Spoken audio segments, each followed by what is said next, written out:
with Imprintable's Warehouse, and this is the CorelDraw Session 1, the Basics training with Great Garment Graphics. And I'm thankful that all of you are here today, spending some time with us, and hopefully we can answer a bunch of questions for you and get you through the basic steps of Corel. The idea of the series is to build up over the period of a year and have one per month in that we show different steps and different techniques and grow into different projects all the way through and give you the skill set that you need to be able to apply in your own shop and business and really get a mastery of CorelDraw. And by the end of the year, you should be able to do some pretty advanced projects in there. So, but today we're going to go through the basics, kind of the setup of CorelDraw, the layout, different pages and different dockers and all that, and we'll go through some of the tools as time permits. We will have a little bit of question and answer at the end, and normally we have some poll questions, but I think today we're going to bypass the poll questions and jump right in.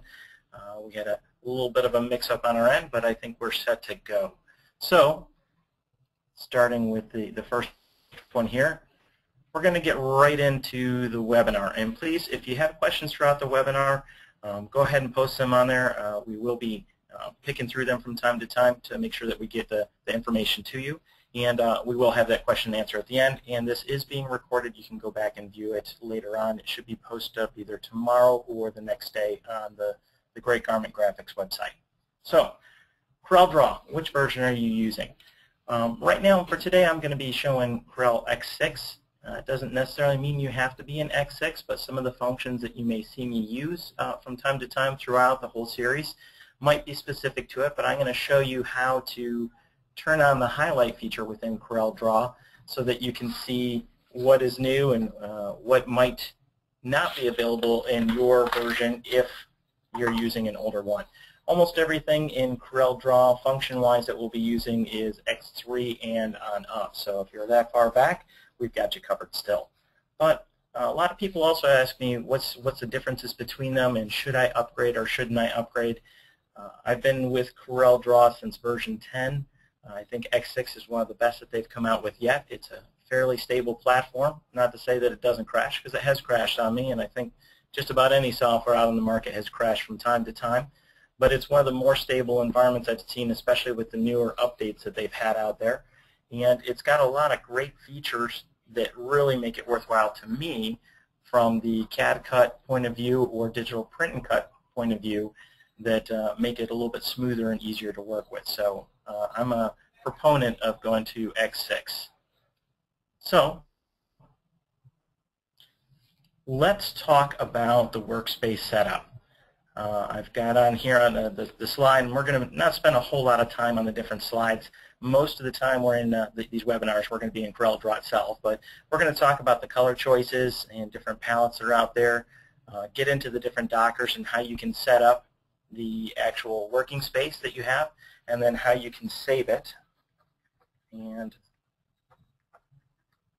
let's get into that. The dockers, color object properties, color palette manager. We're going to go over each one of these and show you how to open them up and how to get into them. So let's get into CorelDraw. Give that a second to update on the screen. So this is CorelDraw X6 64-bit, and as we come into the workspace itself, you can see I've got some dockers open. I'll close those out because we'll talk about those in a minute. And then when I go to open a new file, I've got it set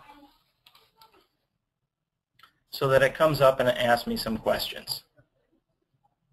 Oh, I'm sorry. I was wondering why it was being a little slow. It opened that up on my other screen here. So what it does is when it comes up to create a new document, you can have different presets. This one's just a custom one. You got your sizing, the height and width, and all that kind of basic stuff that you would expect from it.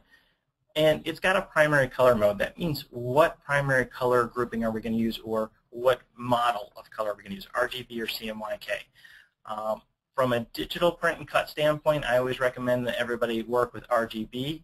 And we can talk about, get into color specifics later on. But for today, we're going to pick RGB.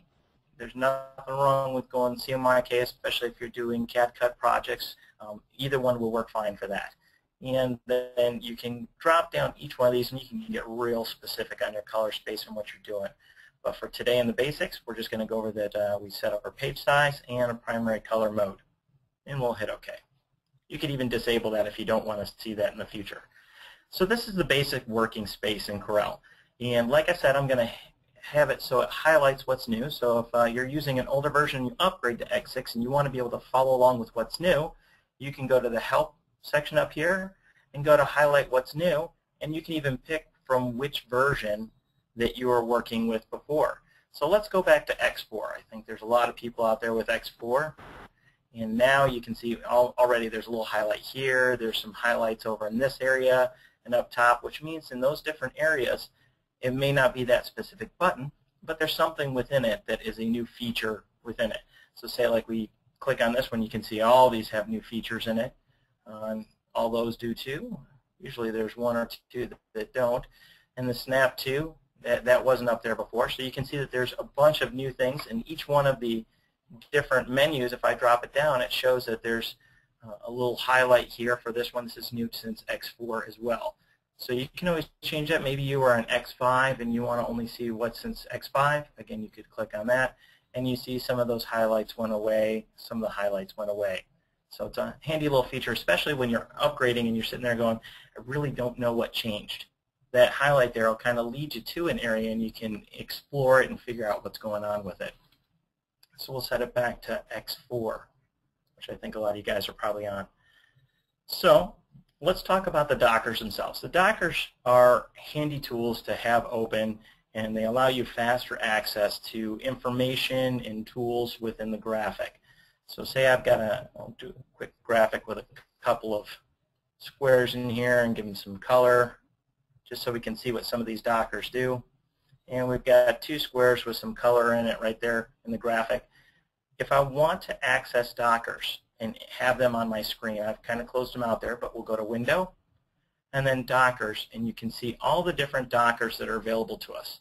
So maybe in your Corel workspace, you find yourself going and using the contour tool a lot. Well, it's very helpful to have that docker open so I can access it rather quickly instead of going to the area over here where I've got to go to this menu and then into a sub-menu for contour to open it up.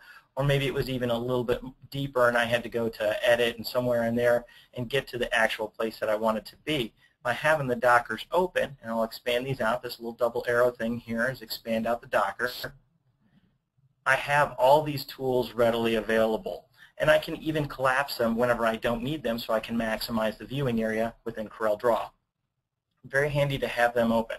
So the first docker we're going to talk about that I use a lot, and I'm kind of leading you guys through what works for me. Doesn't necessarily mean that you have to do that for Corel. It means that these are, it's a setup that I found very useful. It's a good workflow to it, and is probably going to help you out too. So the first one on that is the color docker.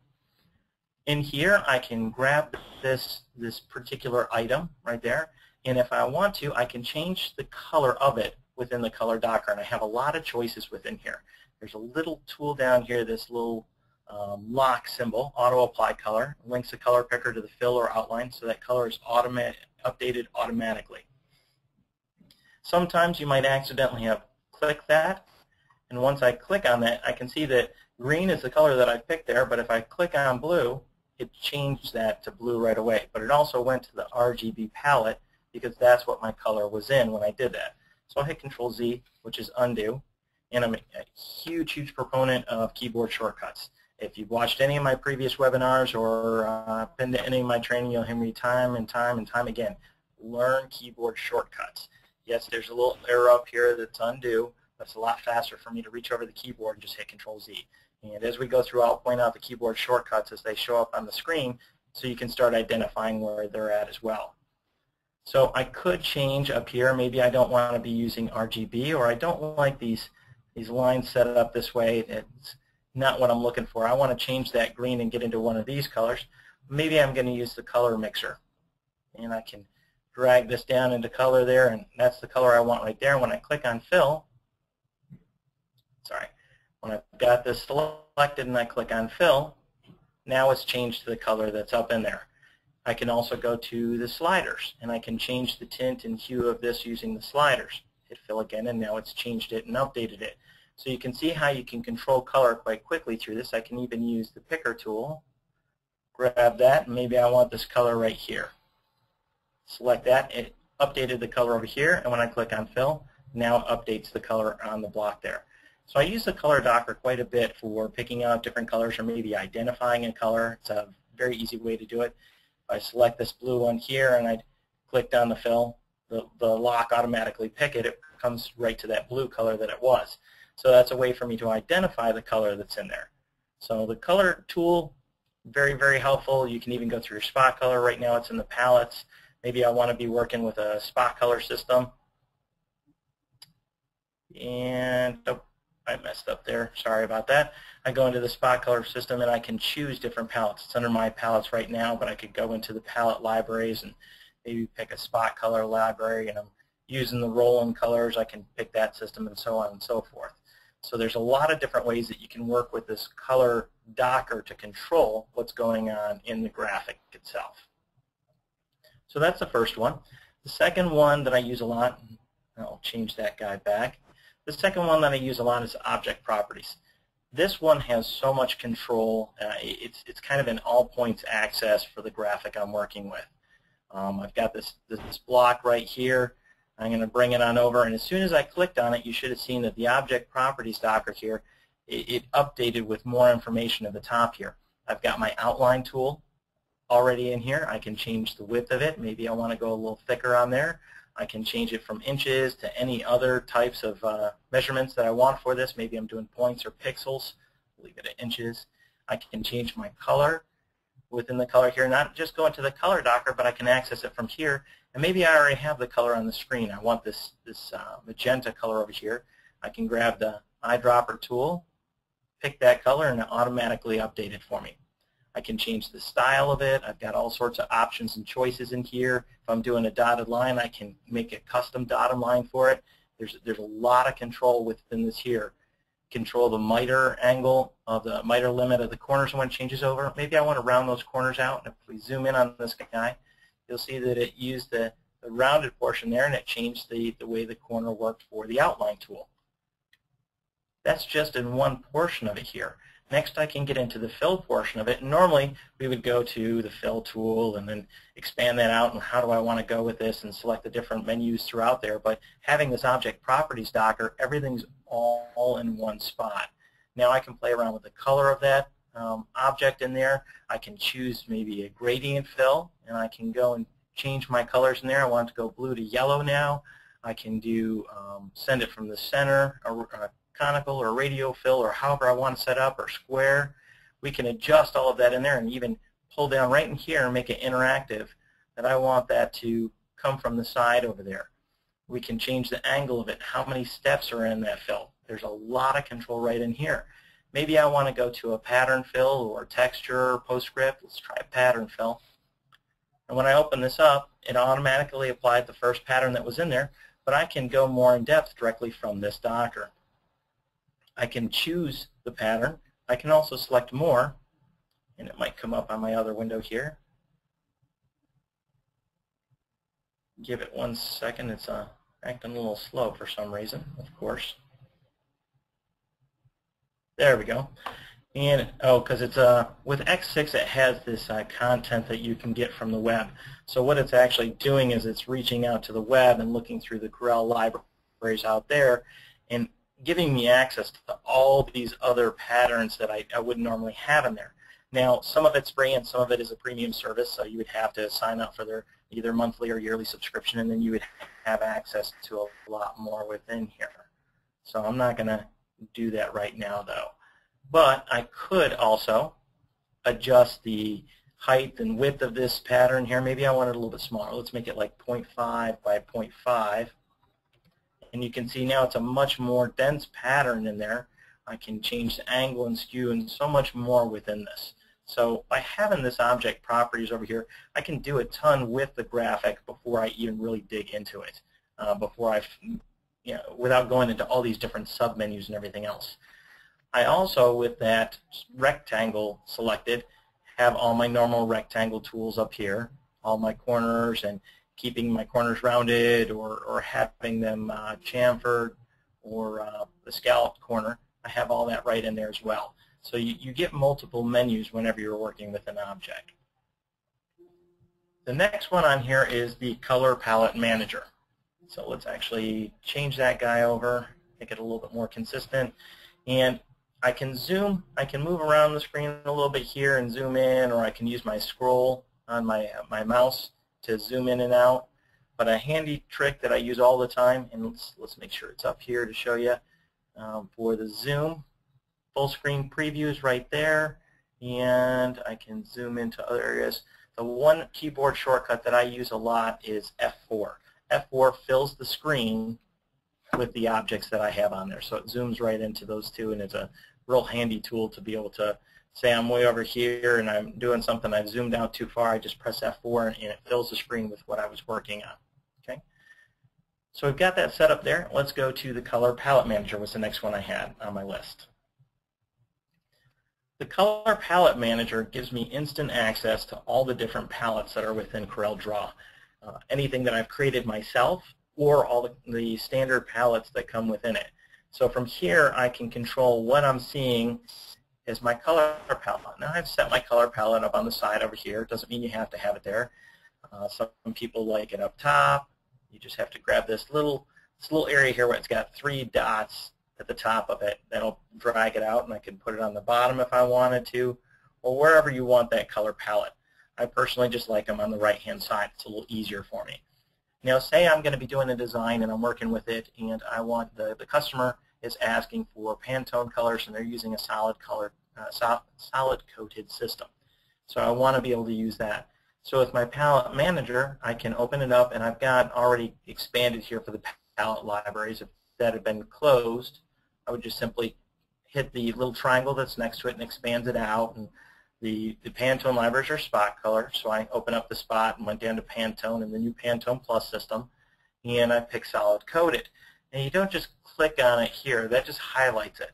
There's this little oval looking shape right next to it. It's an eyeball, and when we click on that, it opens the eye, and there's your color palette library.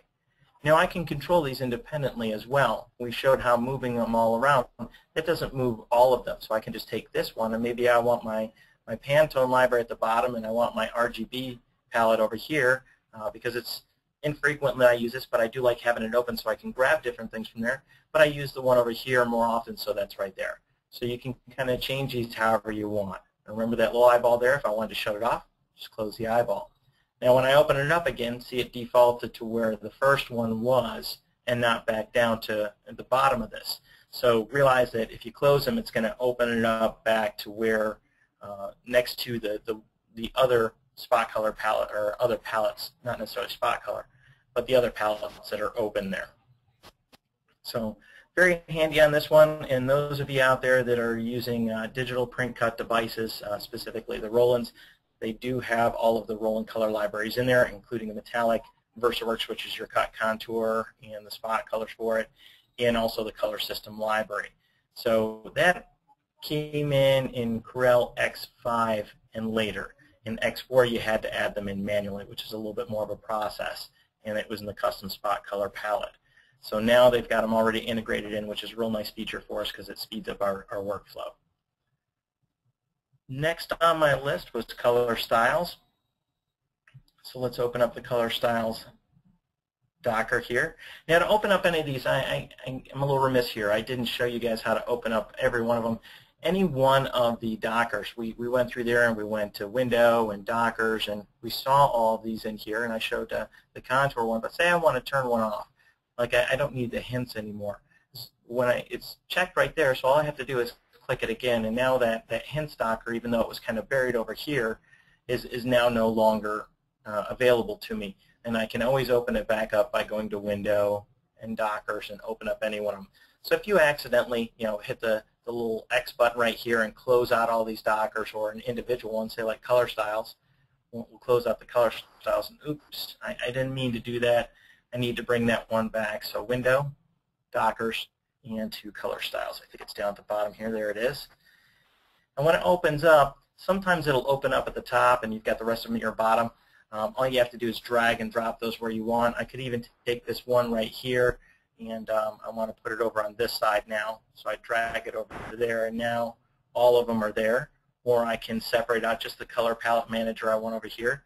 So you can customize your workspace to however you want it and have them all interlocking over there, and you've got the different tabs. So I've got transformations and some over here and some over there. So maybe I want to break it up a little bit. So I'll take my line and distribute and put this one over here so I don't have a continuous menu down below. So I kind of like that right now. So we did color palette manager and then color styles. And let's just take a quick break and double check. Do we have any questions that are hanging out there yet? Nothing yet. Nothing yet. Okay. Wow. I mean, I guess I'm engaging them that well. So hopefully everybody's learning a lot. So the color styles docker is kind of neat. Very powerful tool. It's X3, X4, all of them back. I'm going to add a couple more colors in here so you can get a better idea of what's going on. And we'll do a green there. And I want to turn off the outline for these guys. So I've got, 5 different colors right here.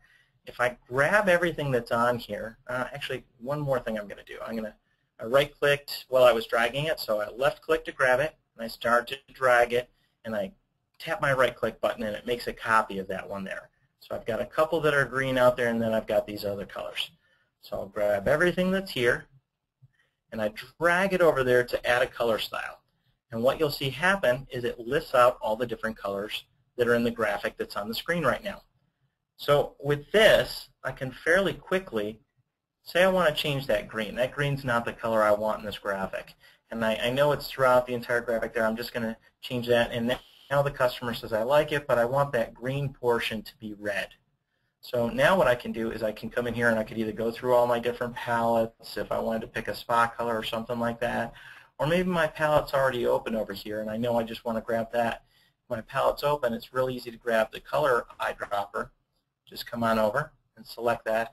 And now everything within the graphic that was that specific color is changed throughout, and it's an automatic one.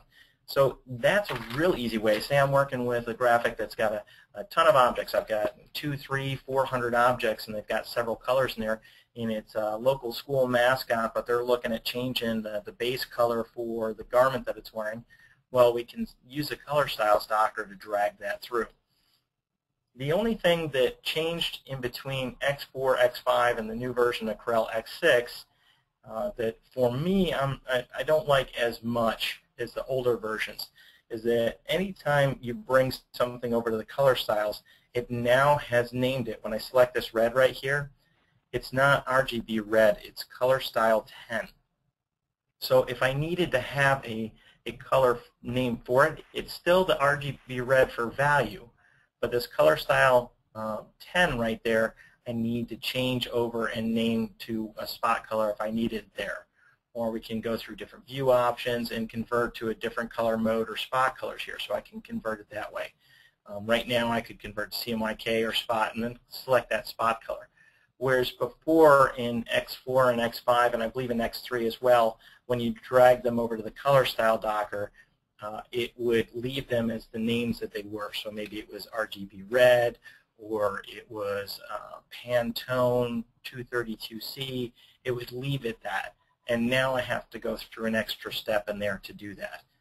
So maybe I also want to do a color harmony. I can hold shift 2 of these and drag them over. And now when I drag those two down there, I have this harmony, which means that they're kind of linked together. And there's some really neat effects that you can do with this one. I can drag this one in there, and it maintains the aspect in between those two colors. So you can see it changing on the screen as I go through. I'm kind of muting them out. Or maybe I want to make them more vibrant and swing it around. But it's maintaining the aspect between those and maintaining a harmony. So this is a neat way that we could work with, say, like a flame graphic with red and yellow and kind of mute it in a little bit and change over the colors and play around with them while maintaining a harmony between those values. Maybe as a graphic designer, you're working with specific color harmonies and you want to be able to maintain a portion of your graphic in conjunction with the other. You can do that quite quickly through here with the harmony editor. There's lots and lots of options with this. Waiting for it to pick up and open up into a menu. I can even go through again and go to my different spot colors if I want to. Oh, that was a premium one, and we're not going to pay for that there. So some of the functions within X6 are premium functions. and you have to have a subscription for them. But we can change through the different harmonies and play around with the color in there and adjust it. You can see it's adjusting it automatically by me dragging down here as well what the hue and saturation is. So kind of a neat thing that you can do and play around with your graphic. There's a lot more buttons in here. We're just touching the basics today and showing you, kind of tapping on the different dockers as I open them up. So that's a little bit about color size, and we will play with that in future sessions for the CorelDraw series that we're doing, where we're going to show how you can really affect across a graphic with it. So the next docker that I like to talk about is transformation. And where'd my transformation end up? Right there. So let's select this one, and we'll take this guy right here, and we're going to change its color to a nice deep red. And I want to see how I'm changing the size of it here and moving it around. When I look over here with transformations, I have a couple of different things on here. I can change the position of it in aspect with the page. I can rotate it a certain way, scale and mirror it, and then size. I typically go to transformations because it's a fast way for me to find the size of an object and then to change it. Say I wanted this to be 3:3 proportional. I know I could come up here and work my 3:3 proportional up there because I have this bar open at the top as well. But I like to be able to come in here and just quickly 3, and now it's actually proportional. I can make numerous copies of it if I want. We'll hit 2 and hit apply. And now I made 2 copies of that original graphic right there. So if I'm trying to duplicate something or make multiple copies, this is another quick way that I can do it right in there. We can also change the skew of it, scale and mirror, rotate, like we said, and lock to an aspect. So let's take this guy here, and when you're doing the proportion or the locking to a point on there, you can't do it for multiple copies. So we'll take that guy, and I'm going to lock it in the bottom left corner there, and let's make this 6, and when I hit apply, you'll see that it went out to the side there and it locked based on that little corner. So if I need to extend something out or do any of these transformations, I can lock to which point on that graphic I'm working with. So that's real quick on transformation. There's tons more in here that you can work with. Some of my favorite are the flet chamfer or scallop and chamfer. I can never pronounce those right, so I apologize. That one's a great tool in there. I can go right to it. 0.02, maybe I want to do a 1/4 inch on this. Oops, I added another point in there. And hit apply, and it rounded those corners right out for me. I can also do that up top with my, normally with the graphic when it's still as an object. This one converted it over to, this was a rectangle, and this was, it's converted to curves now. I don't have that control over the corners as I once did. When it's still a rectangle or any of the other basic shapes that we work with, I could go to my node edit tool and I could grab the corner and I can curve it out, or I could put in the values up here to control that right off the screen. Whereas this one, as soon as I use this tool, it converted it over to an object, and it's no longer that square or rectangle. Whereas this one held the square or rectangle properties. So that's when I use a lot. Contour I use quite a bit as well to contour in and out. In X6, it added the ability to round the corners or bevel the corners right in the contour tool for anybody who's working with CAD cutting. This is a huge, huge plus. When you're working with a CAD cutter that's a drag blade, it's on a spindle. So if I have a sharp corner, let me draw something out real quick here. We'll make a sharp corner there and make it come back. Oops, too much, Steve. So we've got a sharp corner there. So now when my blade comes up to here, it's dragging in this direction, and it's got to yank back in the other direction. So it's a lot of force on the blade and the blade tip. We'll zoom in a little bit so you guys can see this. It's a lot of force on the blade and the blade tip because it's dragging in this direction, and now it has to yank back in the other direction. So let me take this guy, actually a little bit better graphic to work with. Let's use one of our tools in the toolbox, and I'll make a star so you guys can see what I'm talking about. So we'll make a star there. And now, convert it to curves. I want to use the contour tool here to round out the outside portions of it. So when that blade is coming up and yanking back this other direction, I'm not putting as much stress and strain on it. So in my contour tool on this one, I would round the corners, and I'm going to go this here. I've got the center or inside or outside. I'm going to select outside, and maybe I'm going out by 0.05, and I hit apply, and you'll see that all those corners out there where the blade would be yanking back are now rounded out. That doesn't always apply it to the inside corners here, but we could go in and manually apply that if we wanted to. But it does speed up production quite a bit on that, so that's a nice feature in the newer versions of Corel that I use quite a bit. The other docker I have open here, Object Manager, I use this one a ton, especially if I'm trying to dig through a graphic and figure out where different things are. It's a quick way for me to be able to select different objects within there and see the properties and what's going on. I can see this curve right here, that star, it's got a contour group to it, so I could see, hey, why can't I move just the inner portion and not the outer? What's a contour group? It's connected. And that would show me right here. And make sure we don't have any others over here that I missed. Oh, align and distribute, I use this one quite a bit. So say I've got these different guys right here. I'm going to hold down the Shift key to select a couple of them at the same time.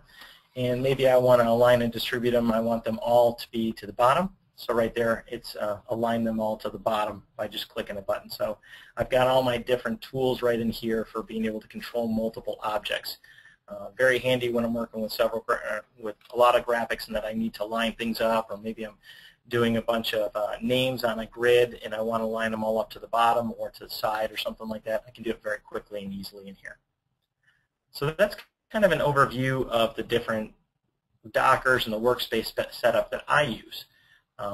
There's tons more dockers in there.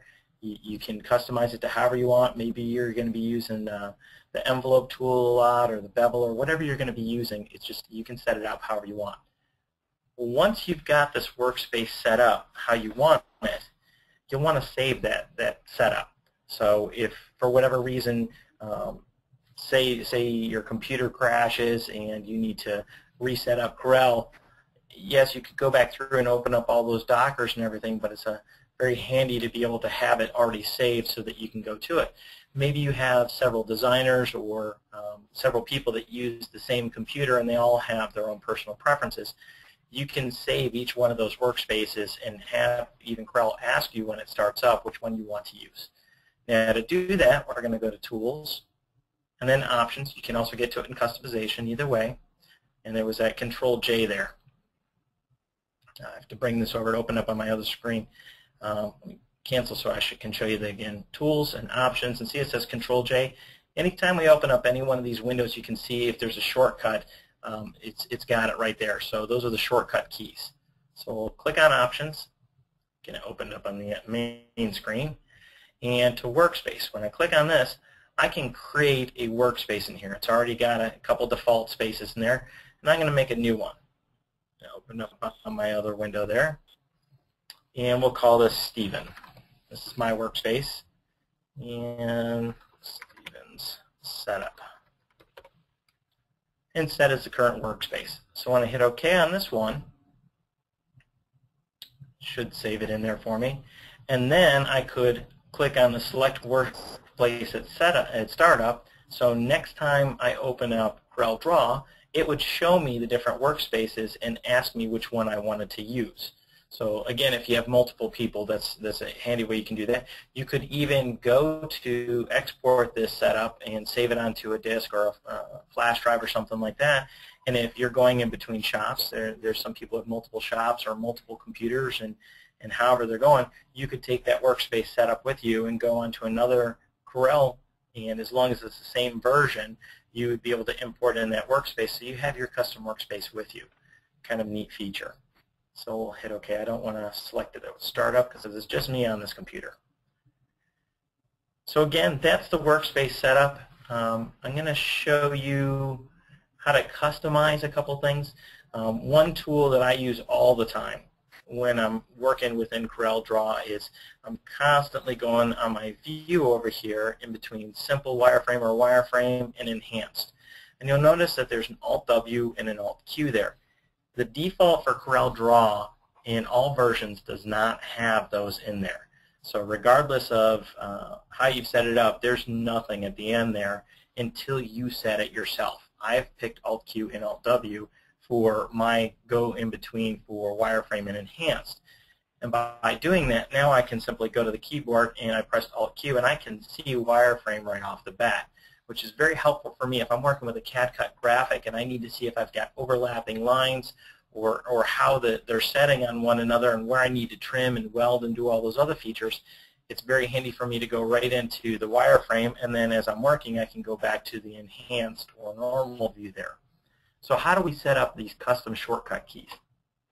What we're going to do is again to the tools up top here and then down to customization, and I'll go to under customization to my commands. When we open this up, it opens up all the different command bars and what their key code is for it and everything, and I can drop in here. I wanted to go to view. That's where I'm changing things. So I'll go to view, and I'm actually going to change it. I was thinking about it the other day, and I wanted the wireframe to be Alt-W, kind of match up to it, and the enhanced to Alt-Q. So enhanced right now, if I go and click on that in there, and shortcut keys, it's got Alt-W. So I need to press Alt-Q, and it's going to tell me it's already assigned to wireframe. So I can't do that. So let's change this. We'll do for now we'll do Alt-E, so I can kind of switch it up, and that one there will delete. I'll go down to my wireframe, and we're going to delete this, and our new shortcut key is going to be Alt-W for wireframe, and then I'll go back to enhanced. I probably could have deleted just the other one and made it a little quicker, but that's okay. And this one here, we're going to do Alt-Q and hit assign.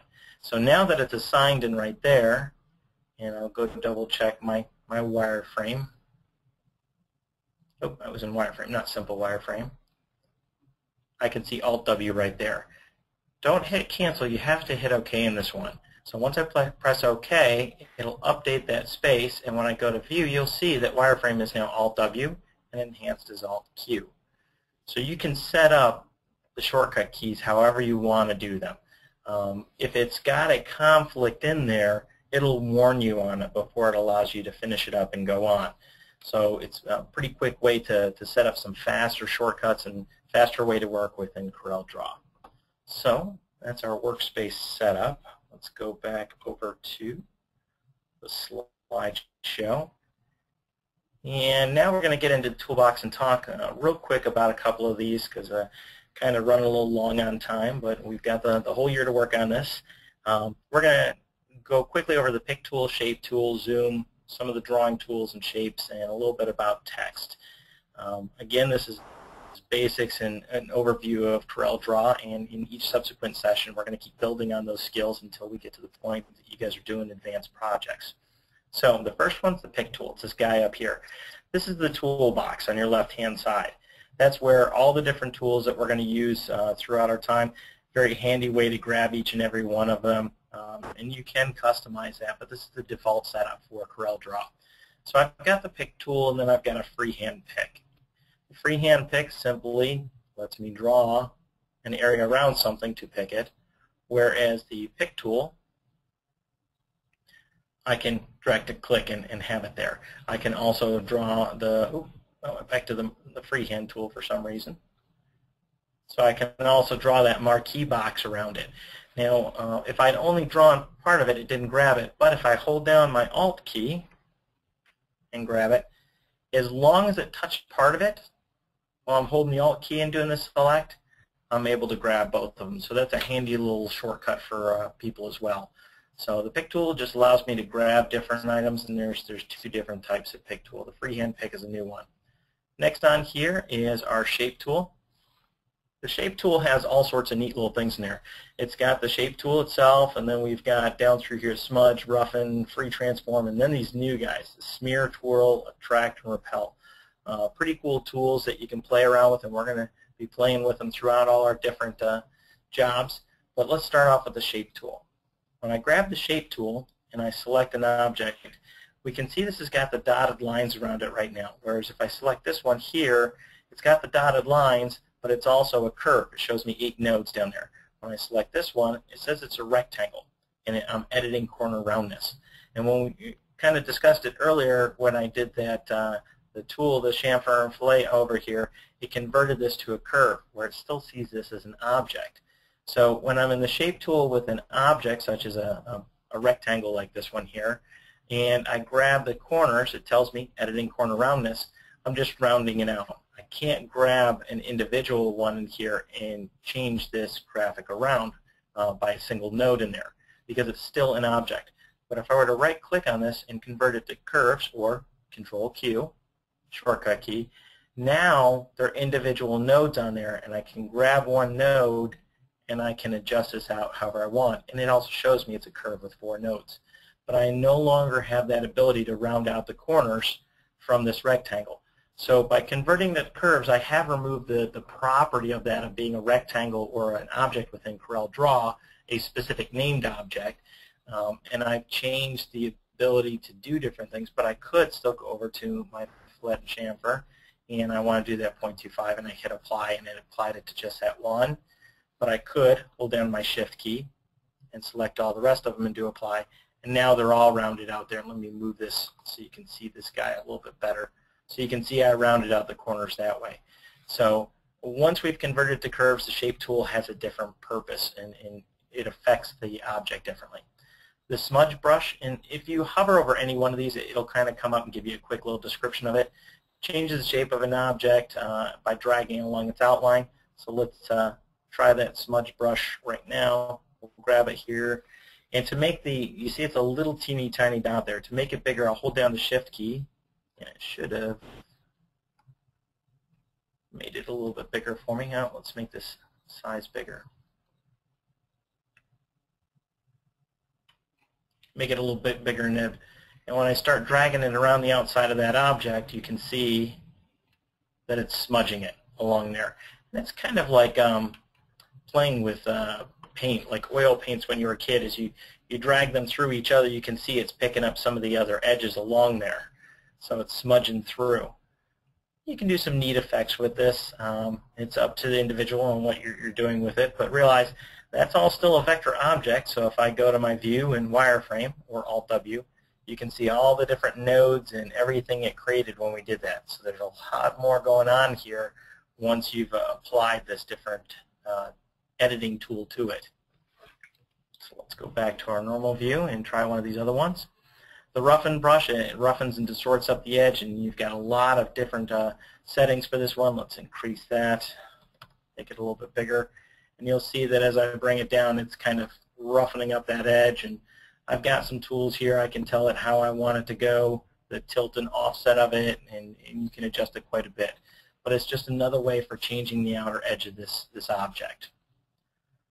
Very similar with the free transform. The free transform allows me to move this object around, grab that object, and I can twist it however I want and adjust it around based on the positioning that I grabbed it at.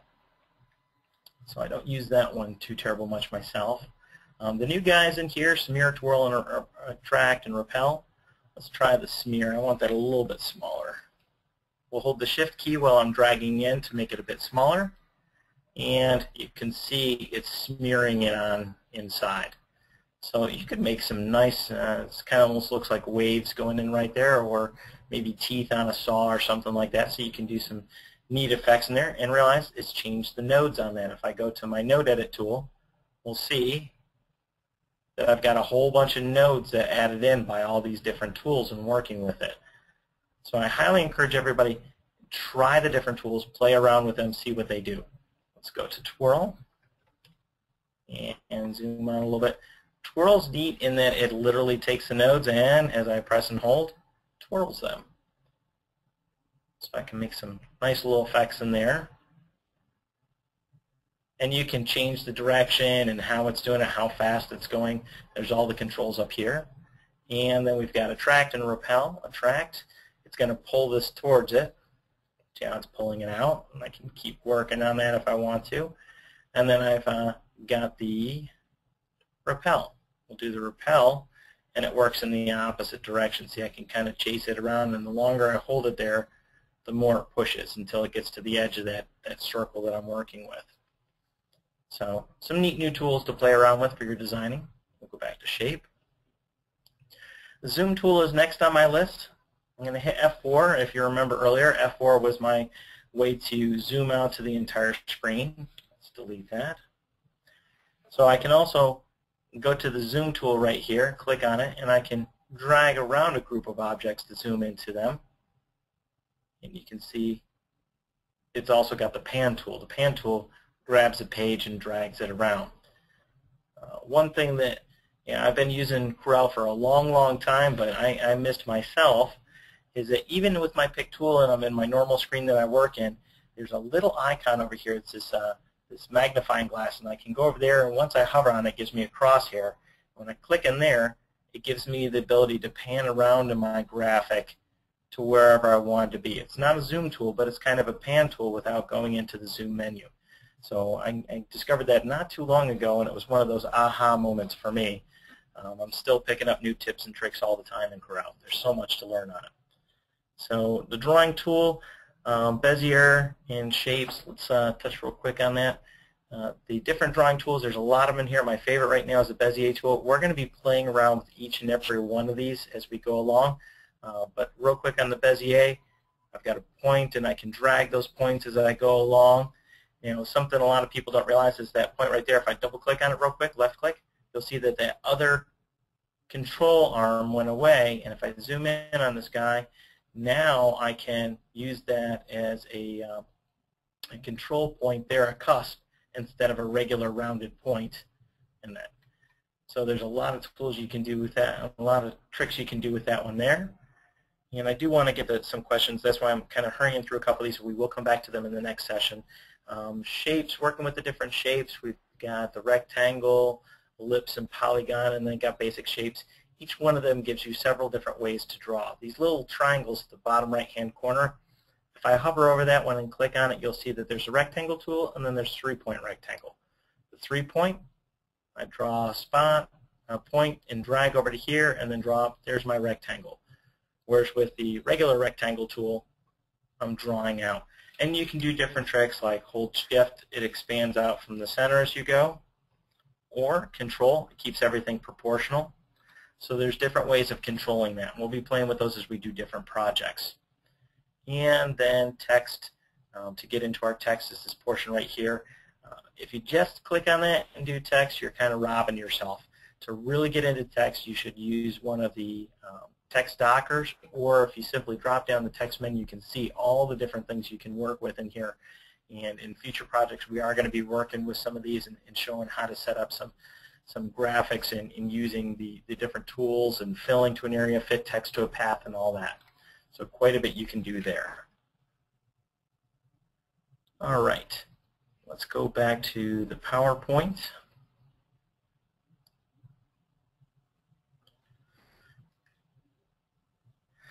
Talked about the shortcut keys and the custom commands a little bit.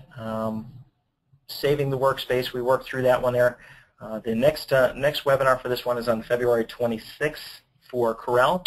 I want to open this up. We've got 10 minutes left and see if there's any questions out there and try to answer them. And if there aren't any questions, we'll go back a little bit and play with some of the different shape tools. So see if there's any questions on the board. Hi, it's Danielle, and we have a couple of questions. One is from Tim. He's asking, or he said, you talked about working in RGB, and he just bought a VersaCam VS540 and was instructed to work or convert everything to CMYK, or use the Roland Color Library. He wants you to expand on that a little bit. Sure.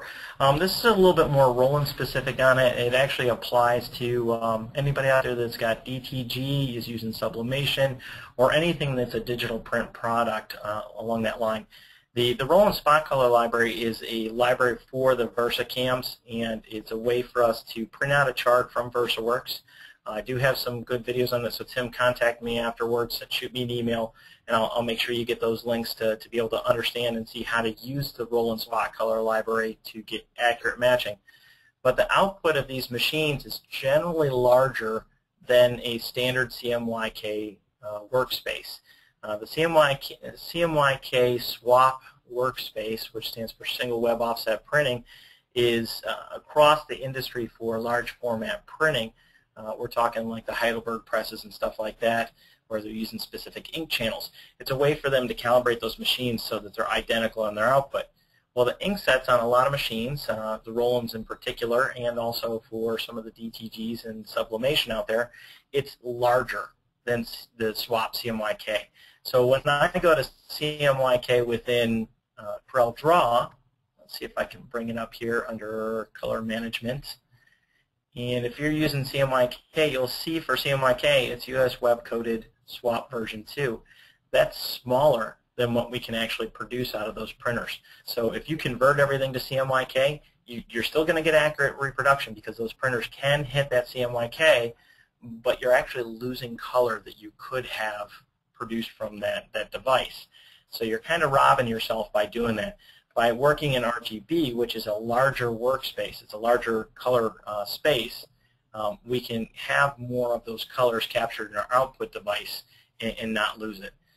We could do a whole 2 to 3 hour webinar on color and color management. I'd love to set that up and kind of make it another series, because there's a lot of misunderstandings in the industry out there on which way to go. CMYK, if I'm doing standard vector graphics, I'm going to capture the color. It's going to work, but I could have done better. Now, if you're working with a photograph or a raster image, and I were to take that and convert it over to CMYK, anybody out there who's been in any of my classes or anything has heard me say this analogy time and time again. You go to the barber shop or the hair salon and ask them to take off a ½ an inch, and they take an inch or two. You can't get it back. It's gone. So if I have a photograph that's in RGB and I convert it over to CMYK, that color's gone now. And my device on output cannot capture it. So we tend to get photographs and raster images that look washed out on the output at that point, and it's not the way to go. So that's just a real quick on it. And like I said, I could go much more in depth, so Tim, please contact me afterwards. I'll help you get the right setup and make sure that you've got the right workflow. So what's the next question? Erica would like to know how you can change the color of a graphic, for example, a mascot, without losing the details displayed inside the graphic. That would be with the color styles docker that we touched on. So within this graphic right here, let me get rid of some of this junk that we don't need. Should be updated on your screen by now, hopefully. So within this graphic here, I could go back to my color styles again and grab everything in here and make sure it's in there. Add it to the color styles. So it only added one more color that wasn't there. If I wanted to change this, the red color again in here, and we'll move these guys around. And I'm going to grab those two and arrange them so that they're in the back. So you could see, order to back of page. And I could have done Control End or back of layer, Shift and page down, shortcut keys. But when now I go in here, and if I want to change just that there, I'm going to go to my eyedropper, and we're going to make those a gray color. And you'll see it change them in there. So it's independent of the graphic itself as long as it's a vector graphic. Now, if you're talking about somebody who's got a raster graphic, which is a photograph, JPEG, bitmap, something that when we look at it in wireframe, we don't see those lines, it's a little bit more difficult. And that's kind of getting into Corel Photo Paint or Photoshop and something like that and working with it. So I hope I've hit on the question that she's looking for there. If not, please contact me afterwards so that I can help you out some more. And I will take notes on it, so next time we come back in, I can say, hey, I missed that question. I didn't answer what they were looking for. Here's what they were looking for, and maybe even use that as an example in the next session. Okay. Cool. Tom would like to know, why would my transform tool not work correctly? When I enter a new dimension in, it does not change the size, and yes, I do have the item picked. Okay, that was going to be my first question, was do you have the item picked? But if you notice, without it picked, it won't transform it there. You may have it locked. That object itself might be locked. So I would try your transform tool on a new object. Just grab the rectangle tool, make a new rectangle over there, make sure that that's the one that's picked, and then try your transform on that one in the size and skew or whatever you're trying to do, and see if that changes it. If not, I'd have to see what's going on with your setup, and again, I can help you offline with that. And if it's something unusual, I'll bring it to the next session so everybody else benefits from it as well. But I suspect if you've got it selected there, it may be that that object is locked or it's locked into something else that's not allowing you to. Okay. Lauren asks, does the palette come with the program, or do you have to change it according to the colors you're working with? There are some extra palettes that you can get into Corel. With the exception of the roll and spot color library, everything that was in the palette manager, the palette browser there, is integrated and internal to CorelDraw. So you don't have to go out and find palettes. You don't have to download anything extra. It's all in there. With Corel X5 and X6, if you're working with the roll and specific digital print products, they have those color libraries now integrated into it, and you don't have to add it in. X4 and older, if you're working with those roll-on products, you do have to import them in, and I've got a PDF document that will walk you through step-by-step on how to do that if that's what you're trying to do. But all those palette libraries should be in there already. The newer Pantone Plus series, I'd have to go back and check on X3 and X4. I don't know if they did that as an update to them or not, or you may have to go to the newer version of X6 to get those in there. But I can take a look at that. So let me write that down. Got it, and I will make sure to bring that to the next session, and if she wants to shoot me an email, I'll make sure she has that answer. Okay, and then we have one more. Guy would like to know an easy way to make adjustments to a cut line on a JPEG, such as when the cut line is a little outside the design and the customer doesn't want a white outline around the design. Okay, excellent question. We'll say that this is a JPEG right here. I know it's not, folks, but we'll make it real quick here. And I'm going to have a cut line around it. So I copied it and pasted it, and on the outer one, I'm going to give it this line there. That's my cut line right there. So if it was a roll and specific device, maybe it was cut contour that's going around there, but that's our cut line. To make it so that if the cutting accuracy is a little bit off on whatever device we're using and they don't want to see any of the white, the easiest way for me to do it is go to my contour docker. I'm going to go to the inside contour, and I'm only going to take it in maybe 0.02, something small. I like to round out my corners, and then when I hit apply, you'll see it came into the object a little bit there. But realize contours they're grouped together. They're kind of locked together. So if I move one, I'm moving both.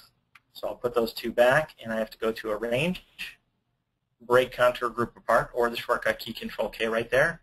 And now that it's broken apart, I still have them both selected. It says two objects, whereas before it said Contour Group. I select outside of it, and then I select the outer one and delete it. And now I have a cut line that goes slightly to the inside of the graphic. So if I'm a little off on my cutting accuracy on the job, that white area won't be showing and the customer won't see it. So hopefully that answers the question for him. And just like all the other ones, if it hasn't quite answered it, let me know. And we can also work offline for a couple videos for people to make this out there for everybody so we all gain knowledge from it. Okay, we actually have one more just came in if you don't mind answering. Sure, I got time. Okay, great. Gail has actually asked, when changing colors, if you do not want to change every single, for instance, lime green to red, what is the process for changing a few of them? For a few of them, the basic way would be to select each one of those and say, like, I want to change, I need to change this blue, this yellow, and this purple over to a different color and not the other ones in there. And I understand you're probably asking, well, let's do this. Let's make that guy the same. We'll make a couple of these the same color real quick. And I want to only change these two and not all three. Whereas with the color styles before, I would have them all in there and I would drag it in and I would pick it and it would change all of them if I only wanted two. Unfortunately, you're going to have to grab one and the other and hold down Shift as you're doing it so it selects both, or Control, because Shift can get into a whole group. I'm sorry, Shift you have to on this one. Control I'm thinking of with the Object Manager. And that way I've got those two and I could change them over to a different color. I could also have done that by going to my Object Manager and looking down through the different objects in there and, hey, I want this one. I'm going to hold Control and I want this guy and this one. And now I've got those ones selected and I want all of those to be this color. So I can do it that way there. The problem is when you get into a graphic that has hundreds upon hundreds of objects, it's a lot more difficult. So what you might want to do there is take sections of it and make it into a group so that those are controlled as a group in color management, and they would show up in here. So as these three are selected there, I can right-click on it, and I could group these guys. I should be able to arrange and group right there, or Control-G. So now as a group of those three objects, when I select one, it selects all three, and I can change the color however I want.